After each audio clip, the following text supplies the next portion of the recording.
Tokyo, 1942. The air was heavy with humidity and the faint metallic hum of vacuum tubes. Inside a dimly lit radio monitoring station near Shinagawa, rows of operators leaned over headsets, their eyes fixed on dials and flickering lights. Each man listened for the invisible war, the pulse of coded voices drifting across the Pacific. Somewhere beyond the horizon, American transmitters were alive again, sending short bursts of radio traffic that broke through static and distance. But what they carried, those fragments of sound, defied understanding. The Japanese never knew that what they were hearing were Navajo Code Talkers, sending unbreakable battle messages. The Empire's best cryptanalysts, mathematicians, and linguists were listening, logging, dissecting every word, yet none could unravel the strange pattern in the airwaves. What sounded like ordinary chatter, rhythmic, human, almost melodic, was, in truth, a military cipher born from a language older than the nation of America itself. No one in that Tokyo room knew it yet, but those indecipherable sounds would become the only code of the Second World War that Japan never cracked. For the men of the Imperial Japanese Navy's communications unit, the Pacific War was as much a battle of radio waves as of bullets and torpedoes. From Pearl Harbor to the Solomon Islands, every fleet movement, every convoy, every airstrike depended on intercepting or concealing information. Japan's early victories owed as much to signal intelligence as to aircraft carriers. Their cryptanalysts had broken the American AF code, predicting the attack on Midway's staging point. They had listened to the enemy's confusion and used it to strike first. Radio waves were power, invisible, silent power, and Tokyo intended to dominate them. By the summer of 1942, the Empire's codebreakers believed that no Allied cipher was beyond reach. They had already penetrated parts of the American Army systems, and their successes against British and Dutch naval signals fed a sense of invincibility. In basements beneath the Naval Ministry, rooms buzzed with the sound of teletype machines translating intercepted transmissions into paper trails of letters and numbers. Analysts gathered around, tracing patterns, searching for linguistic logic. But among these, one set of messages stood apart. Sequences that looked nothing like any known code. Operators called them the human transmissions. They came irregularly, often during marine operations, their phrasing impossible to categorize. They contained no repetition, no predictable cipher structure. Some sounded like two men conversing. Others resembled brief chants, with tonal shifts and syllables that made even the phonetic alphabet useless. The intercept logs grew thick with these mysterious entries, and frustration grew with them. Japan's Cryptography Bureau began assigning more staff to the anomaly. Linguists fluent in English, Spanish, Mandarin, and even obscure Pacific Island dialects took turns listening. None could identify the origin. Some thought it might be a new American voice cipher, possibly disguised through modulation or code talk. Others suspected it was a hybrid, an encrypted language built on a tribal tongue. The idea was dismissed at first. The Americans wouldn't rely on primitives, one officer reportedly remarked, an arrogance that would soon blind the Empire to one of the most ingenious communication systems in history. Meanwhile, American forces in the Solomon Islands and Guadalcanal were deploying a handful of Navajo Marines, young men from the deserts of Arizona and New Mexico, to test their new spoken code. They used their native language, unwritten and complex, to transmit coordinates, casualty reports, and artillery requests. The results were astonishing. Where mechanical encryption machines took minutes, they took seconds. And unlike mechanical systems, their code could not be reversed by mathematics. Back in Tokyo, the intercepts continued. The cryptanalysis boards filled with waveforms, sound spectrograms, and endless paper rolls of transcribed syllables. Tse-nil, Wallachi, Nehema. None of it made sense. There was rhythm, but no repetition, grammar, but no alphabet. Japan's most brilliant linguists scoured colonial archives for possible matches. Nothing. It was as if the Americans were speaking from another world. And yet, across the Pacific, those same voices were shaping battles, saving lives, and frustrating Japanese commanders who relied on decoded transmissions to anticipate Allied movements. Every time a Japanese task force was caught off guard, intelligence officers returned to those mysterious recordings, searching for missed clues. None would ever be found. As the year closed, Japan's radio operators still logged the strange voices, confident that time would expose their secret. But time was not on their side. The Americans had discovered the one code that could not be written down, could not be cracked, and could not be stolen. The Japanese heard it first in static, but never understood that they were listening to the unbreakable language of the Navajo.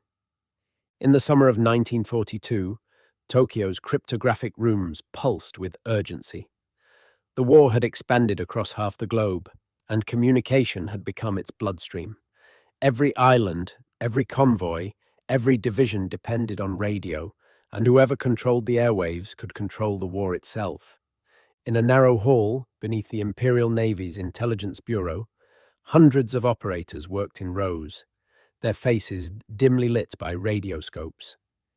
The air was thick with cigarette smoke and the dry heat of overworked machinery. Every transmission that reached Japan's antennas, from Hawaii to the Solomon Islands, was captured, printed, and logged. Dozens of language experts pored over intercepted messages, searching for order within chaos. The Empire's communication strategy had been a triumph of organization. Before Pearl Harbor, Japan's intelligence networks had successfully broken parts of American naval codes, giving Tokyo critical insight into enemy fleet movements. It was those early victories in code breaking that allowed Admiral Yamamoto to plan the strikes of 1941 with such precision. The Japanese Navy believed it was unmatched in the invisible war of signals, a confidence forged by success. But that confidence was beginning to crack. By the time Japan had invaded the Philippines and swept through the Southeast Asia, American communication methods had changed. The once familiar cipher groups of five-letter codes were now scrambled in ways that defied mathematical patterns. Some appeared meaningless, others seemed like voice chatter unfit for encryption. What the Japanese intercept units didn't know was that the Americans were experimenting. In their desperation to secure battlefield communication, the US Marine Corps had turned to something no machine could imitate: the human voice, speaking an ancient language beyond the reach of science. The Japanese High Command believed every code could be solved with enough logic, time, and manpower. At the Naval Intelligence Bureau, Lieutenant Commander Otoya Fujimura oversaw the decryption teams. He was known for saying, "No code is divine." His men believed it too, until they encountered the strange transmissions from Guadalcanal. The recordings baffled them. They were rhythmic, spoken in short bursts, yet their structure broke every known encryption pattern. The operators called them ghost voices. Some believed that they were using layered modulation, perhaps even early voice scrambling, an unheard-of technology in field conditions. Others thought it was psychological warfare, designed to confuse Japanese listeners.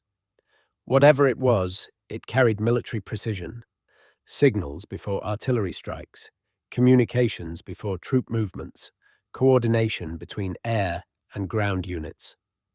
The Japanese analysts mapped the timings, cross-referencing them with battlefield reports. Each time those ghost transmissions appeared, Allied operations followed within hours. Air raids were better coordinated, reinforcements arrived faster, and artillery strikes seemed almost prophetic. Somewhere inside those indecipherable bursts of sound was the blueprint of Allied coordination. As autumn arrived, tension filled every decoding room. Reports from Rabaul and Truk Lagoon confirmed that the mysterious code was spreading. More operators were hearing it, the same tonal patterns, the same rapid bursts. But its meaning remained elusive. Japan had broken the British ciphers, the Chinese systems, even parts of the American naval encryption. Yet this language, resisted everything. For the men of Japan's intelligence corps, pride began turning to obsession. Some worked through nights, replaying the same few seconds of intercepted sound, trying to identify linguistic rhythm. They compared it against Polynesian, Micronesian, and Native American recordings available in pre-war ethnographic studies. None matched. Each passing month deepened the mystery. Somewhere in the Pacific, a hidden language had entered the war, one that no codebook could explain and no algorithm could decode. And in the offices of Tokyo's military intelligence, one uneasy truth began to surface.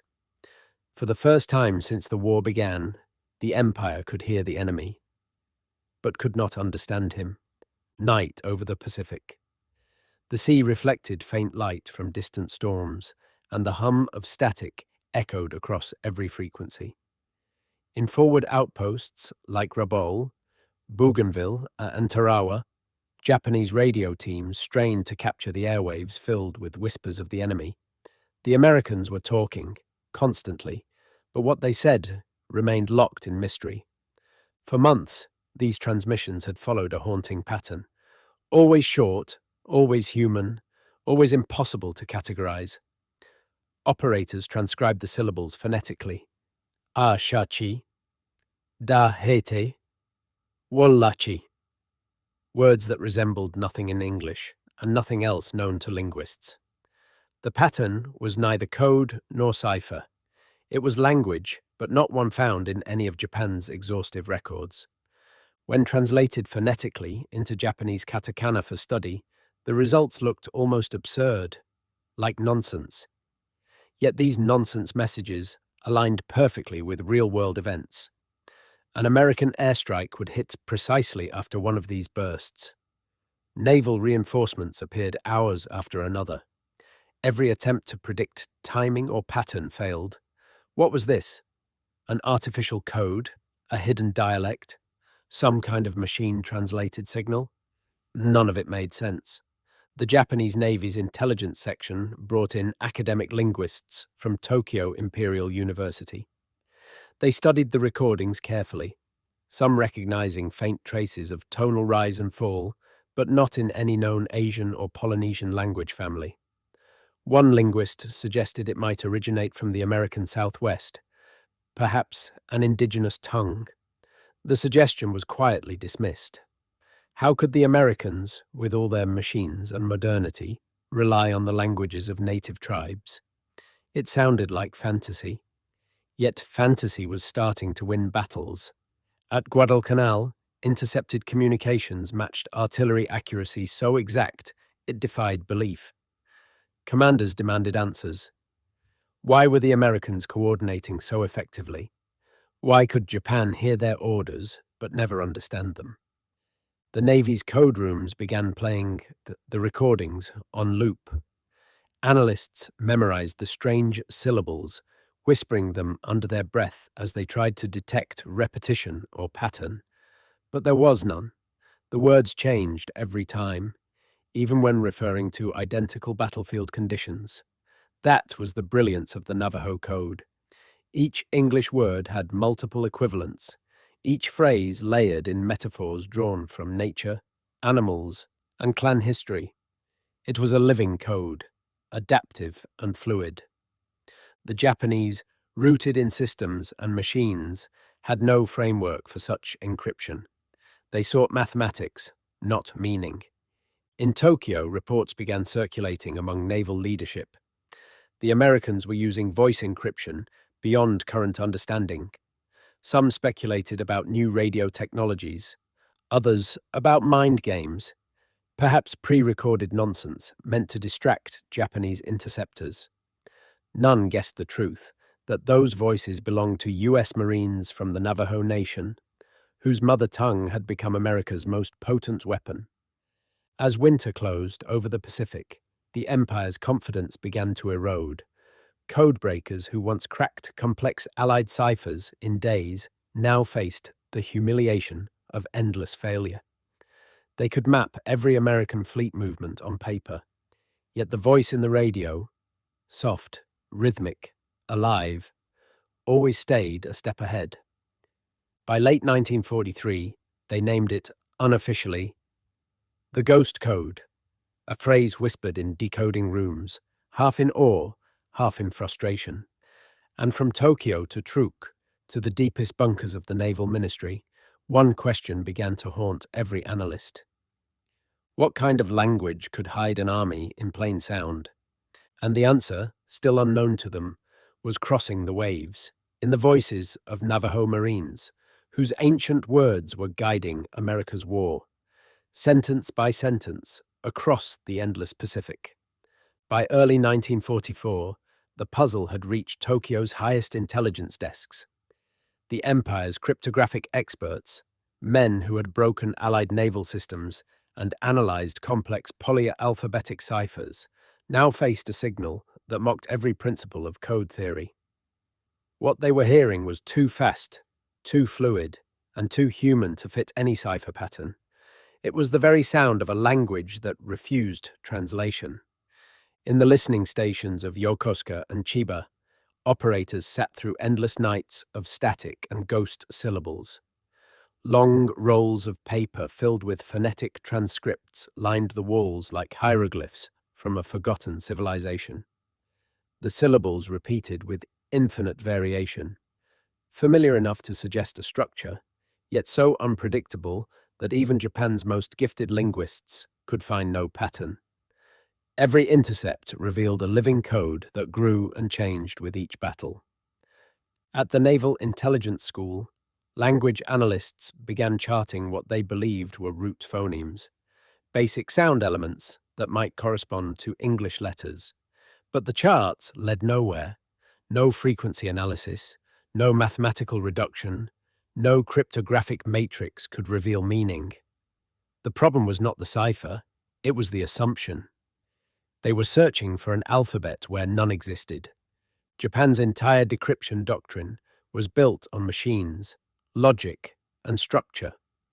But the voices they heard were not mechanical. They carried inflection, rhythm, emotion, the human fingerprints of speech.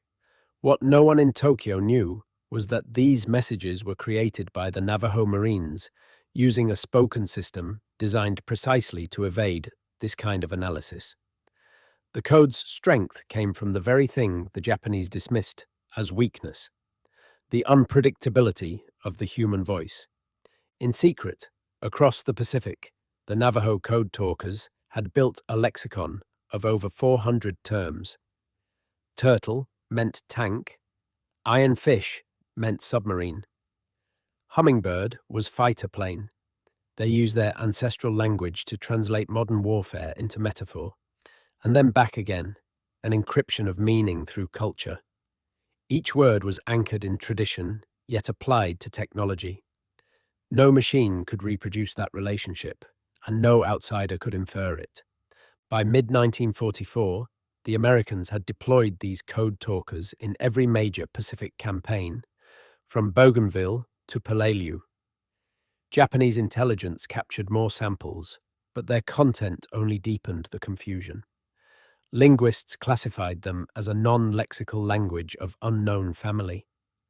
The imperial universities scoured archives from the Philippines to Manchuria, searching for comparable speech patterns. Nothing matched. One analyst suggested the transmissions might involve multiple dialects switching within sentences. Another theorized an advanced double code, an English cipher disguised as indigenous phonetics. None of them realized that the unbreakable element was cultural, not mathematical. The Navajo language existed primarily in oral tradition, carried by memory and tone, never written, never standardized. It was invisible to the tools of modern cryptography. As the Pacific battles grew bloodier, Japanese commanders demanded answers. Why were American amphibious operations so precise? Why did artillery fall exactly where it was needed? Why did air support arrive within minutes of ground requests? The answer lay in those voices. The code that had no key was turning the tide of communication superiority. For Japan's cryptographers, each failure became personal. Pride, the unspoken engine of their discipline, was eroding. Men who had once boasted of breaking enemy ciphers now sat in silence, listening to what sounded like chants from another world, words that carried the power of modern war, yet were older than the empire itself. By late 1944, the empire's analysts quietly admitted what none dared to say aloud. The Americans had found a code not written by man or machine, but born of language itself. In the humid jungles of Hawaii, far from the bureaucratic silence of Tokyo, young Navajo Marines trained in secret. They gathered in cramped classrooms on Oahu, guarded by US military police. Each recruit carried the weight of both heritage and secrecy. They were told only this: their language would help win the war. Few believed it at first. Fewer still understood how profound that statement would become. These men, many still in their teens, had come from mesas and canyons thousands of miles away.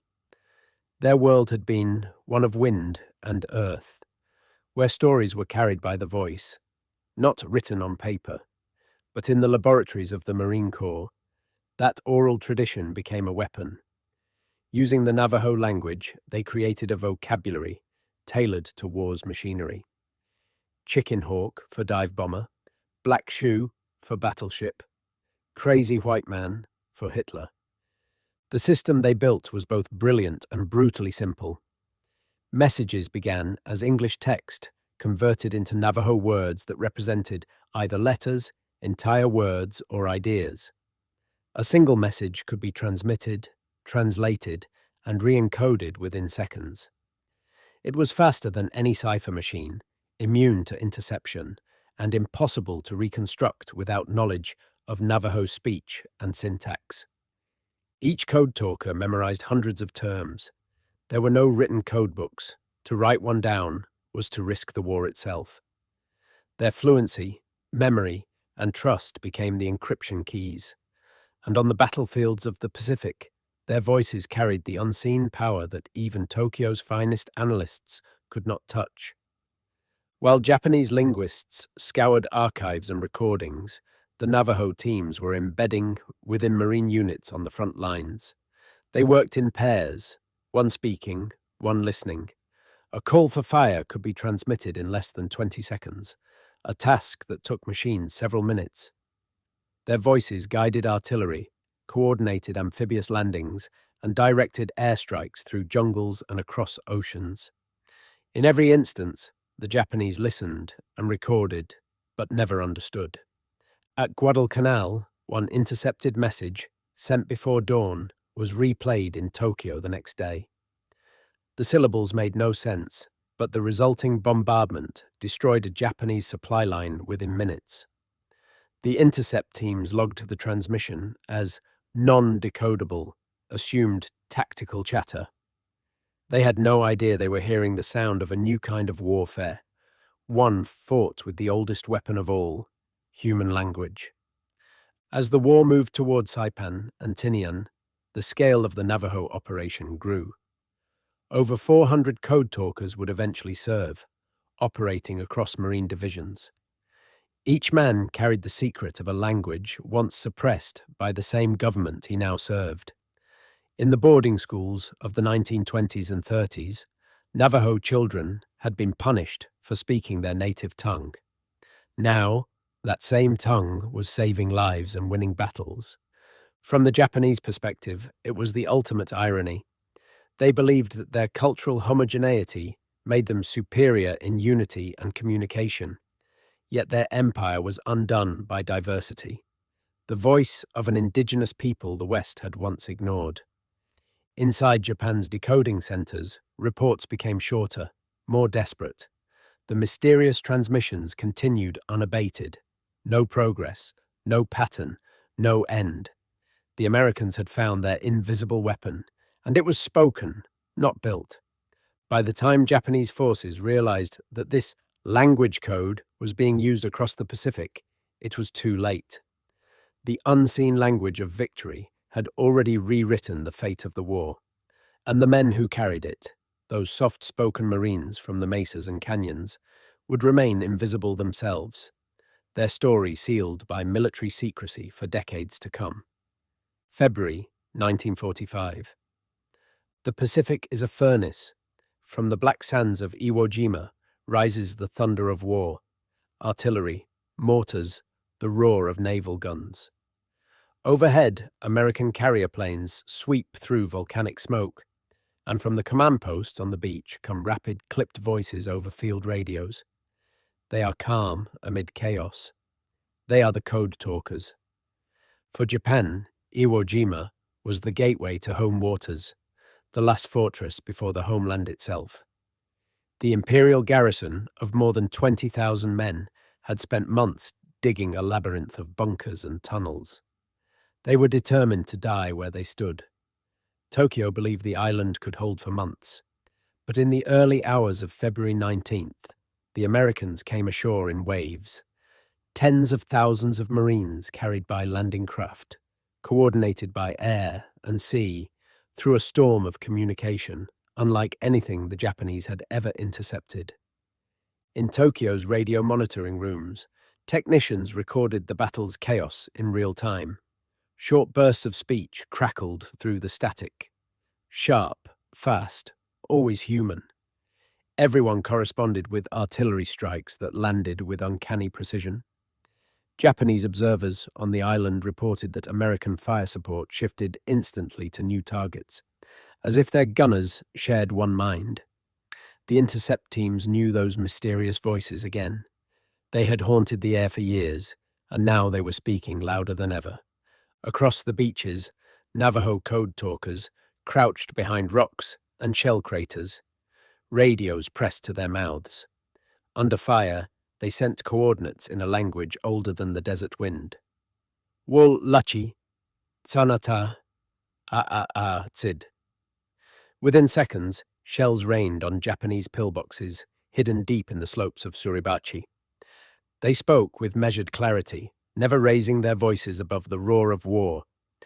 Their code allowed them to transmit a fire mission message in 20 seconds, a process that took encryption machines nearly 30 minutes. The Japanese defenders could hear everything. They captured fragments through their field receivers, syllables rising and falling like chants. Some officers believed the Americans had developed a new electronic scrambler. Others insisted it was a trick, meaningless noise. Yet those noises moved artillery and aircraft with surgical precision. The enemy's misunderstanding was absolute. On Iwo Jima, the Navajo language became the pulse of the invasion. More than 800 messages moved through the air each day without a single error. When Marines pushed into the sulfur fields, they relied on the code talkers to call in ammunition drops and casualty evacuations. Even in the island's final week, when communication lines were shattered and units scattered, those soft desert voices guided bombardments through smoke and blood. For the Japanese cryptographers, it was humiliation beyond words. They could hear the instrument of their defeat, yet grasp none of its meaning. When reports from Iwo Jima reached Tokyo, one intelligence officer summarized the disaster in a single sentence. "We intercept everything, and we understand nothing." By the time the American flag rose on Mount Suribachi, Japan's decoding bureaus faced a truth they could no longer deny. Their machines, their mathematics, their years of linguistic mastery, none of it could touch the living code carried in human breath. Spring 1945. The war's horizon darkened for Japan. Allied bombers turned its cities to ash, and across the Pacific, the empire's communication network, once the most disciplined in Asia, was collapsing. In the analysis rooms of the Naval Ministry, the endless clatter of typewriters slowed. For months, the Codebreakers had filled ledgers with their failure. Hundreds of intercepted transmissions, thousands of phonetic guesses, No progress.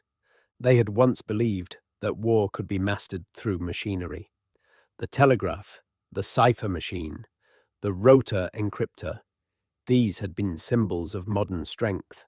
But now, every mechanical promise lay in ruins. American messages moved faster than any algorithm could process.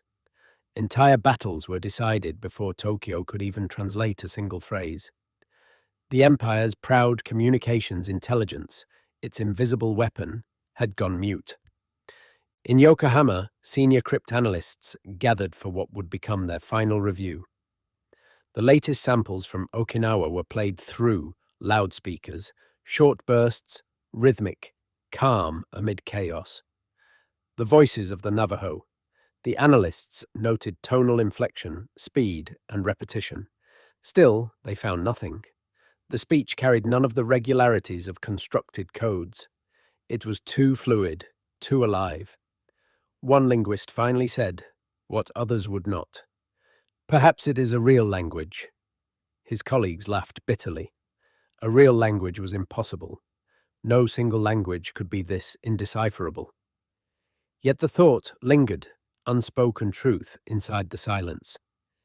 Meanwhile, American communications surged with confidence. Navajo Code Talkers transmitted from the decks of carriers, from foxholes, from jungle command posts. Their speed gave American commanders an edge no technology could replicate. Orders passed from ship to shore, from unit to unit, with perfect clarity. The men on the receiving end rarely knew who sent the message, only that it came from someone they trusted. Tokyo's radio rooms now recorded American transmissions, not for analysis, but for evidence of defeat. Every burst of Navajo speech meant another Japanese position erased from the map. The analysts worked until exhaustion, some sleeping beside their equipment. When they compared intercepted patterns from different islands, they realized the language changed subtly between operators. The code evolved, adapting with each new operation. Machines could not evolve, men could. By the summer of 1945, the Imperial General Staff no longer expected results from the decoding bureaus. The focus shifted to survival, to evacuation, to preparing civilians for the unthinkable. The once proud codebreakers continued listening, reduced to witnesses of their own obsolescence. The airwaves still hummed with the same uncrackable voices, calm, patient, efficient, as if the Americans spoke from another world. When the bombers came to Tokyo in March and the firestorm devoured the city, the intercept stations still operated. Through the roar of flames, through the collapse of ceilings, operators clung to their headphones.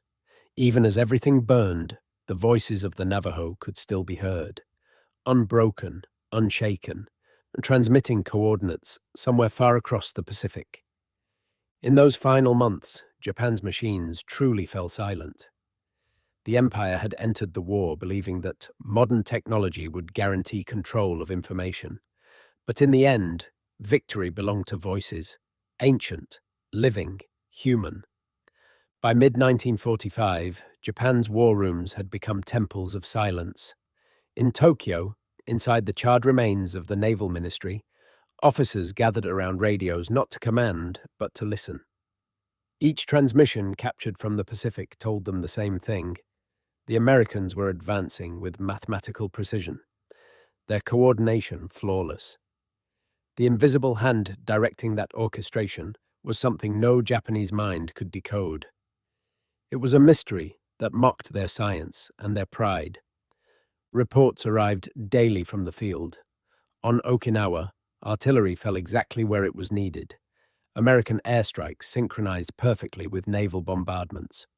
Whole Japanese divisions were pinned down before they could reposition. Every attack was anticipated. Commanders begged Tokyo to explain how the Americans communicated with such impossible speed. The answer never changed. We are still analyzing the transmissions. Inside the decoding centers, the analyst worked until collapse. Weeks earlier, they had still believed that somewhere, hidden within the patterns of those strange syllables, There was logic waiting to be discovered. Now, they began to understand that logic itself was the problem. Their minds, trained in the rigid mathematics of encryption, could not accept that something purely human, something as old as speech, was defeating them. The recordings from Iwo Jima and Okinawa filled shelves of wax discs and paper transcripts. When replayed, the sound seemed to echo mockingly through the hall. Bursts of tone, fragments of words, impossible to reproduce.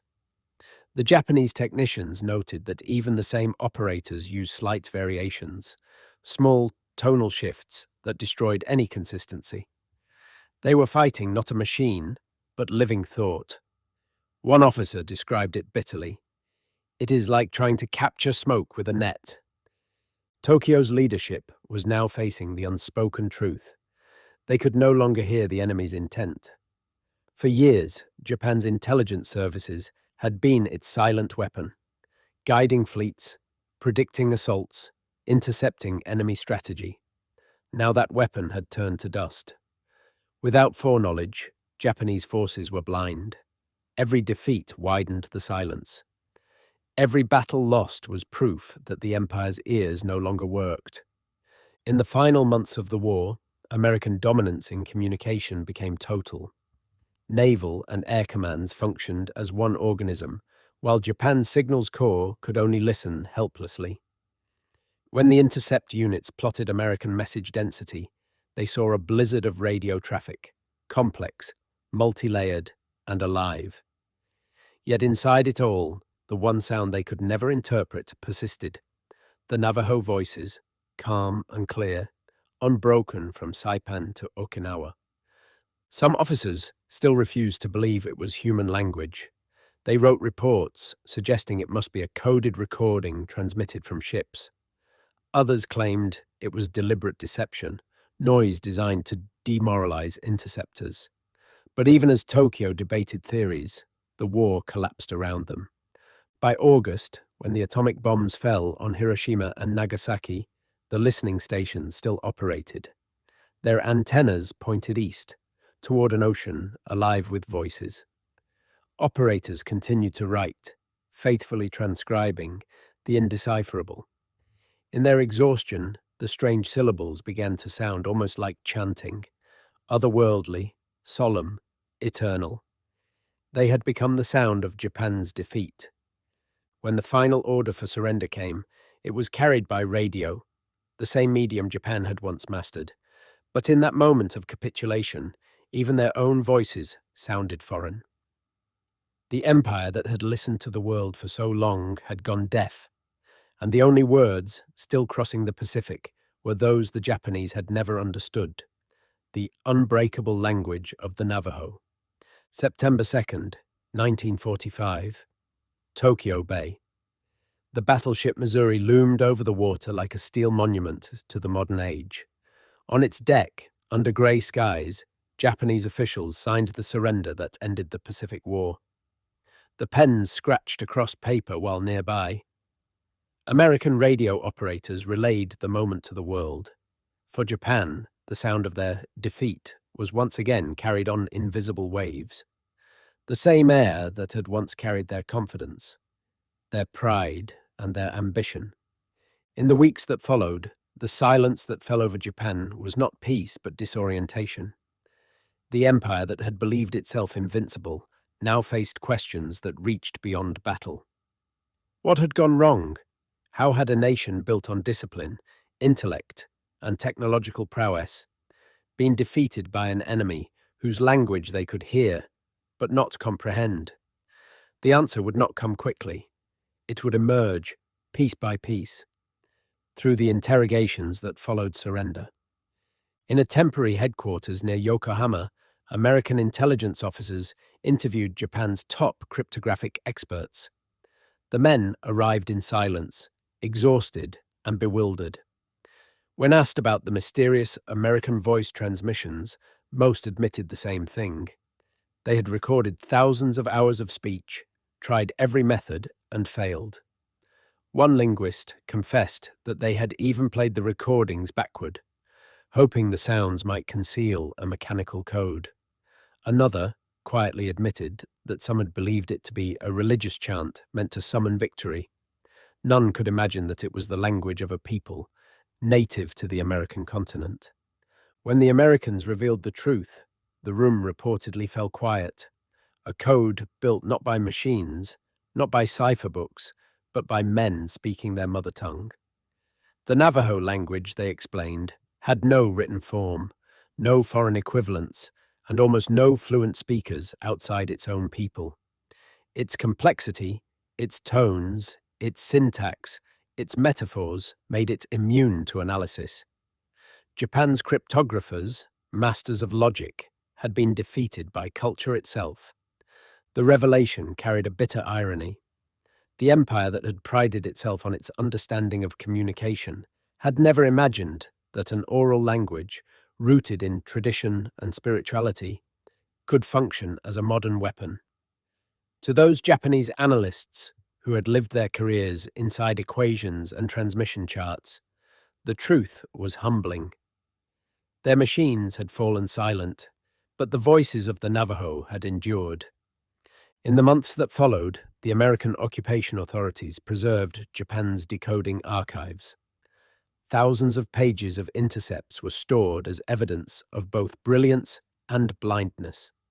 Historians would later find detailed analyses of the unidentified Allied code, a testament to the empire's last futile struggle to understand a sound that could not be translated. For the surviving Japanese codebreakers, the mystery became memory. Some spent the rest of their lives studying languages, determined to never again underestimate the human element of communication. Others left the field entirely, haunted by the realization that they had listened for years to the key to Allied victory and never known it. When the war's ashes settled, the Pacific's airwaves grew quiet. But if one listened closely in the archives of history, the recordings remained. The faint hiss of static, the cadence of words spoken by men who fought with language instead of steel.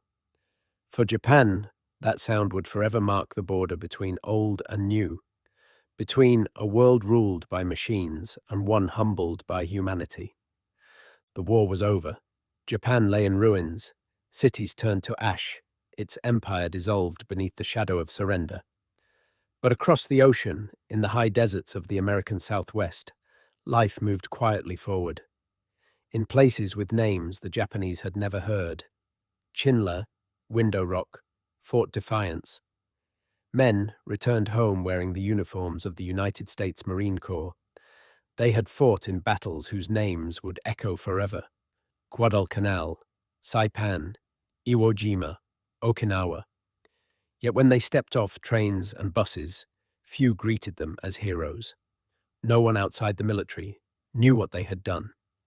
The Navajo Code Talkers had returned to their families as they had left, silently. Bound by secrecy, they could not tell anyone how their voices had carried an empire to victory. Their mission remained classified for decades. The world that had listened to them through static and war would not hear their names until long after peace had come. But history has a way of remembering what nations forget. For Japan, the revelation came years later. In declassified reports, Japanese historians studying their wartime cryptographic failures found references to the Navajo Code. They read that it had been created not by scientists or machines, but by Native American Marines using an unwritten language of immense complexity. The realization carried an unexpected weight. The empire that had once believed in technological supremacy had been undone, in part, by something older than writing itself, a language passed down through storytelling, not systems. To those former Japanese codebreakers, the discovery was both humbling and strangely poetic. They had been searching for patterns of logic, symmetry, and repetition, never once considering that the key to understanding might be human culture. The unbreakable code they had chased through static and signal logs was a living inheritance, a voice shaped by centuries of oral tradition and the memory of a people who had once been silenced in their own land. In America, the Navajo Code Talkers finally began to receive recognition in the 1960s, when their service was publicly acknowledged for the first time. By then, many of the men were farmers, teachers, fathers, and grandfathers. They spoke modestly of their service, describing themselves not as heroes but as Marines doing their duty. Yet in their memories, the radio calls of Iwo Jima and Okinawa still lived. They remembered the urgency in the voices they transmitted, the deafening noise of battle around them, and the quiet knowledge that the enemy could hear them but would never understand. The brilliance of the code lay in its simplicity and truth. There were no machines to jam, no books to capture, no frequencies to decrypt. Each code talker carried the system entirely in his mind. Even under fire, even as shells fell around them, their words remained clear, their message unbroken. They had built a fortress not of steel or stone, but of syllables, each one a wall against confusion, each phrase a weapon no empire could penetrate. From the Japanese perspective, the memory of those voices never faded. Surviving intercept operators would later describe them, not with bitterness, but with respect. They had fought an enemy who mastered the invisible world, who wielded culture as defense and communication as offense. In their defeat, they recognized something profoundly human, that strength in war can arise from the most unexpected origins, and that understanding is as decisive as firepower. Decades later, when former enemies met as allies, some of those Japanese linguists and American veterans attended the same historical symposiums. One elderly Japanese interpreter reportedly listened to a recording of a Navajo Code Talkers transmission played for the audience. Afterward, he stood and bowed, saying simply, "Now I finally understand why we could not win." By the late 20th century, the United States formally honored the Code Talkers. Medals were struck, ceremonies held in Washington, and surviving veterans received tributes that had been denied for half a lifetime. In their quiet acceptance speeches, many of the Navajo men spoke not of war, but of language, of how the words of their ancestors had once been forbidden, and how those same words had later defended the freedom of a nation. The Navajo language, the one the Japanese never cracked, became a symbol of endurance, proof that heritage and identity could outlast empire and war alike. Its syllables had crossed oceans, carried through static, guiding fleets and saving lives. Long after the guns had fallen silent, the echo of that language remained on the airwaves, immortal in recordings, preserved in archives, and remembered in history. From the ashes of Tokyo to the mesas of New Mexico, the legacy of the Code Talkers stands as one of the war's quietest miracles. A victory not of machines but of voices, not of conquest but of communication. In the end, the Japanese never knew what they had been hearing across those endless nights of war, but they heard it all the same, the steady rhythm of an ancient tongue turning chaos into order, silence into victory.